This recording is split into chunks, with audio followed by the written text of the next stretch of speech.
Vi znate da je u toku agresije na Saveznu Republiku Jugoslaviju NATO avijacija koristila bojeva sredstva sa osiromašenim uranijumom na području Kosova i Metohije. Vam to poznato? Ja se malo detaljnije bavio sa osiromašenim uranijumom na teritoriji Bosne i Hercegovine. Doćemo do toga. Ali znam i da su je korišten na teritoriji Kosova i Metohije. A da li je u drugim delovima Srbije korištena takva municija? Takva municija je korištena kod Vranja i mi smo uradili čišćenje tog terena. Onda je korišćeno u okolini, dobro, Uroševac je na Kosovu, ali u okolini Vranja znam za sigurno da je rađena. Onda u Crnoj Gori, na ovom ostrvu i tako.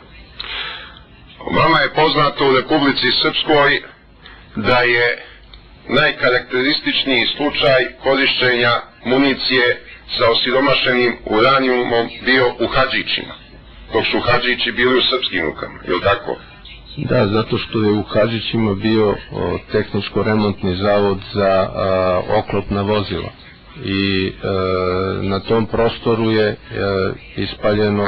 ispaljen veliki broj projektila te municije i nakon predaje tog dela teritorije muslimanima, oni 3.500 sa tog prostora je preselilo se u Bratunac.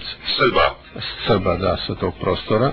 Preselilo se u Bratunac i zadnja neka cifra koju ja znam, 1.500 ljudi je umrlo od malignih i drugih oboljenja, pa smo mi zbog toga pokušali da organizujemo jedno istraživanje o uzročno-posljedičnoj vezi između te municije i tih oboljenja i uzroka smrti kod osoba koje su stradale. S obzirom da je znatno veći broj tih ljudi umirao procentualno u odnosu na osobe koje su živjele pre toga u Bratuncu. Imali smo karakteristični slučaj gde nismo znali neke stvari, pa smo neku Slađanu Šarenac, to je devojčica, mislim da je imala 8-9 godina, koja se igrala u tom krateru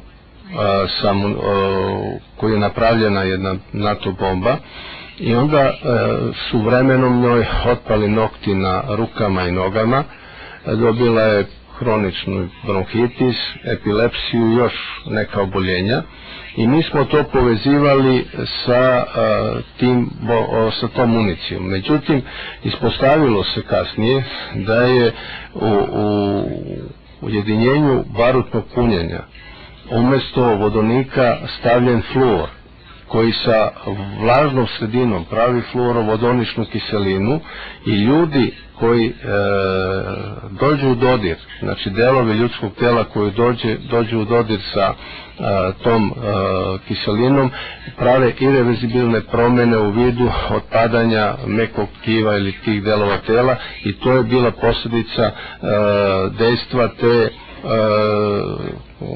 tog granatiranja po tu osobu. A ovamo je napravljena jedno cijelo groblje sa tim ljudima u Bratuncu, i mi smo pravili neki film koji je, mislim, Jelčić Dragan režirao o tim žrtvama, a ja znam, recimo, cele porodice koje su umrle od malignih oboljenja kao posljedica, bar ja mislim, i dejstva te municije, i te promjene su nastale ne odmah nakon granatiranja, već više nekoliko godina nakon toga su se javile te početne bolesti koje su se manifestovale na jedan poseban način. Mi nismo imali u tom momentu metodologiju, u stvari nismo imali aparaturu kojom bi mogli da dokažemo direktnu povezanost te municije sa oboljenjima, a posle godinu dana su promjene na hromozomima nestajale, tako da je to bio jedan hendikep u našem. Predsjedavajući sudac. Gospodine Šešelj, vidite da imam prilično liberalan pristup vašim pitanjima, ali možete li mi reći kakve veze s našom optužnicom i sa svim što je rečeno o Srebrenici, o Zvorniku, kakve veze imaju ovi događaji koji su se odigrali cijeli niz godina kasnije? Osim što želite cijelom svijetu pokazati da je jedna vrsta bombi imala teške posljedice, ali o tome se već zna, to je opisano, to svi znaju. Gospodine predsjedavajući, ja želim da pokažem s kakvim je zločincima srpski narod imao posla.